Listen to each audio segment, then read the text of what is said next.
Dictation शुरू होगा 5 second बाद। मेरे संग की औरतें मृदुला गर्ग। मेरी एक नानी थी विराम, जाहिर है विराम, पर मैंने उन्हें कभी देखा नहीं विराम। मेरी माँ की शादी होने से पहले ही उनकी मृत्यु हो गई थी विराम। शायद नानी से कहानी न सुन पाने के कारण बाद में कौमा हम 3 बहनों को खुद कहानियाँ कहनी पड़ी विराम। नानी से कहानी भले न सुनी हो कौमा, नानी की कहानी ज़रूर सुनी और बहुत बाद में जाकर उसका असली मर्म समझ में आया विराम।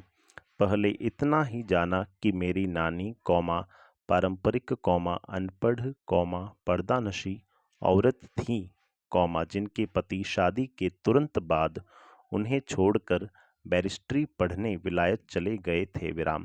कैम्ब्रिज विश्वविद्यालय से डिग्री लेकर जब वे लौटे और विलायती रीति रिवाज के संग जिंदगी बसर करने लगे तो कौमा नानी के अपने रहन सहन पर कौमा उसका कोई असर नहीं पड़ा कौमा न उन्होंने अपनी किसी इच्छा आकांक्षा या पसंद नापसंद का इजहार पति पर कभी किया विराम पैरा।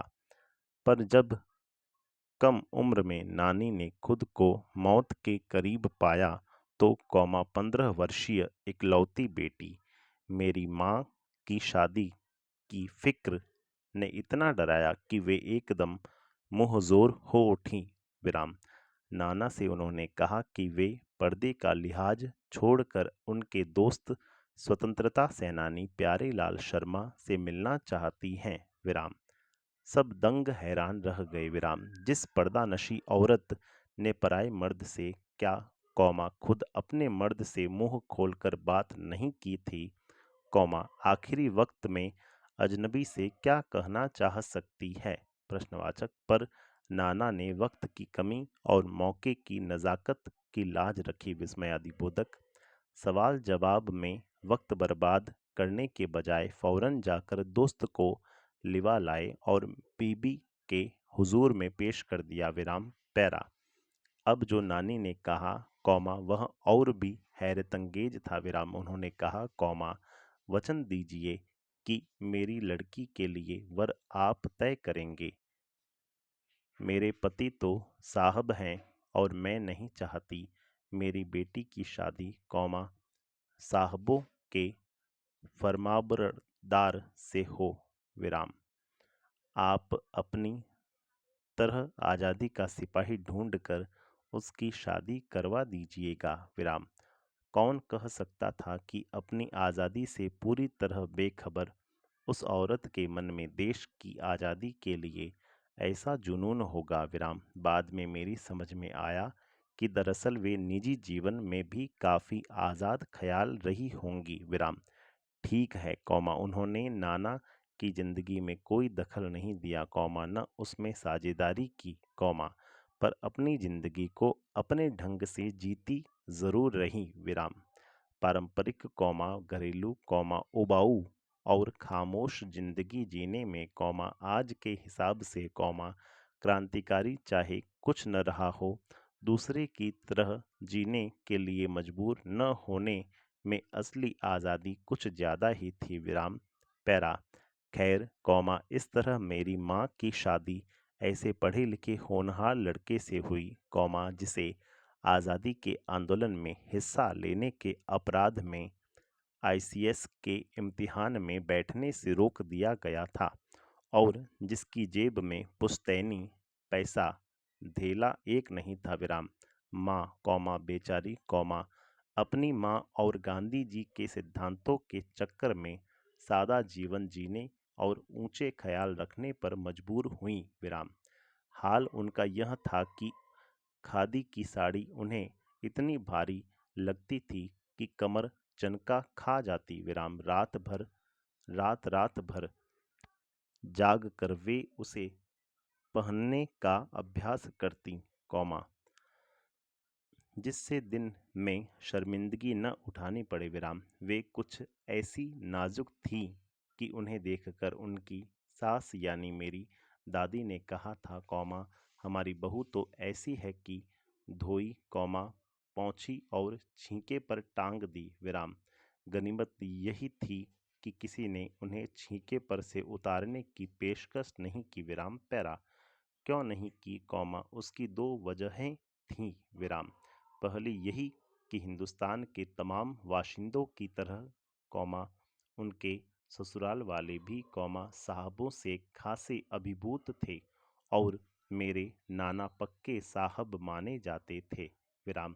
बस जात से वे हिंदुस्तानी थे कौमा बाकी चेहरे मोहरे कौमा रंग ढंग कौमा पढ़ाई लिखाई कौमा सब में अंग्रेज थे विराम।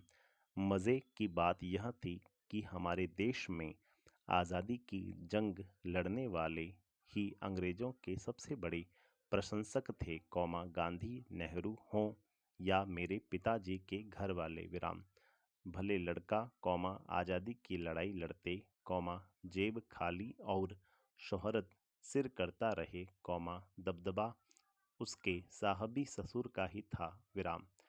एक आन बान शान वाले साहब ने उनके सिर फिरे लड़के को अपनी नाजुक जान लड़की सौंपी कौमा। उससे रोमांचक क्या कोई परिकथा होती प्रश्नवाचक। इसमें आदिबोधक नानी की सनक भरी आखिरी ख्वाहिश और नाना की रजामंदी कौमा वे रोमांचक उपकथाएं थीं कौमा जो कहानी के तिलिस्म को और गाढ़ा बना चुकी थीं विराम। दूसरी वजह माँ की अपनी शख्सियत थी विराम। उनमें खूबसूरती कौमा नज़ाकत गैर दुनियादारी के साथ ईमानदारी और निष्पक्षता कुछ इस तरह घुली मिली थी कि वे परिजात से कम जादुई नहीं मालूम पड़ती थीं विराम। उनसे ठोस काम करवाने की कोई सोच भी नहीं सकता था विराम। हाँ कौमा हर ठोस और हवाई काम के लिए उनकी ज़बानी राय ज़रूर मांगी जाती थी और पत्थर की लकीर की तरह निभाई भी जाती थी विराम पैरा। मैंने अपनी दादी को कई बार कहते सुना था कौमा हम हाथी पे हल ना जुतवाया करते कौमा हम पे बैल हैं विराम। बचपन में ही मुझे इस जुमले का भावार्थ समझ में आ गया था कौमा जब देखा था कि कौमा हम बच्चों की ममतालू परवरिश के मामले में माँ के सिवा घर के सभी प्राणी मुस्तैद रहते थे विराम। दादी और उनकी जिठानियाँ ही नहीं कौमा खुद मर्द जात कौमा पिताजी भी विराम पैरा। पर ठोस काम न करने का यह मतलब नहीं था कि माँ को आज़ादी का जुनून कम था विराम। वह भरपूर था और अपने तरीके से वे उसे भरपूर निभाती रही थीं विराम। जाहिर है कि जब जुनून आज़ादी का हो तो कौमा उसे निभाना भी आज़ादी से चाहिए विराम। जिस तिस से पूछकर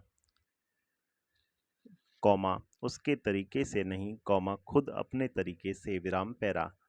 हमने अपनी माँ को कभी भारतीय माँ जैसा नहीं पाया विराम। न उन्होंने कभी हमें लाड़ किया कौमा न हमारे लिए खाना पकाया और न अच्छी पत्नी बहू होने की सीख दी विराम। कुछ अपनी बीमारी के चलते भी कौमा वे घर बार नहीं संभाल पाती थीं पर उसमें ज़्यादा हाथ उनकी अरुचि का था विराम।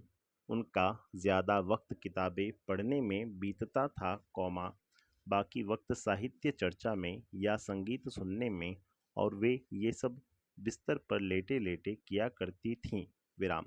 फिर भी कौमा जैसा मैंने पहले कहा था कौमा हमारे परंपरागत दादा दादी या उनकी ससुराल के अन्य सदस्य उन्हें न नाम डरते थे कौमा न उनसे आम औरत की तरह होने की अपेक्षा रखते थे विराम। उनमें सबकी इतनी श्रद्धा क्यों थी कौमा जबकि वह पत्नी कौमा माँ और बहू के किसी प्रचारित कर्तव्य का पालन नहीं करती थी प्रश्नवाचक। साहबी खानदान के रौब के अलावा मेरी समझ में दो कारण आए हैं। पहला वे कभी झूठ नहीं बोलती थीं और दूसरा वे एक की गोपनीय बात को दूसरे पर जाहिर नहीं होने देती थीं विराम पैरा। पहले के कारण उन्हें घर वालों का आदर मिला हुआ था, दूसरे के कारण बाहर वालों की दोस्ती विराम।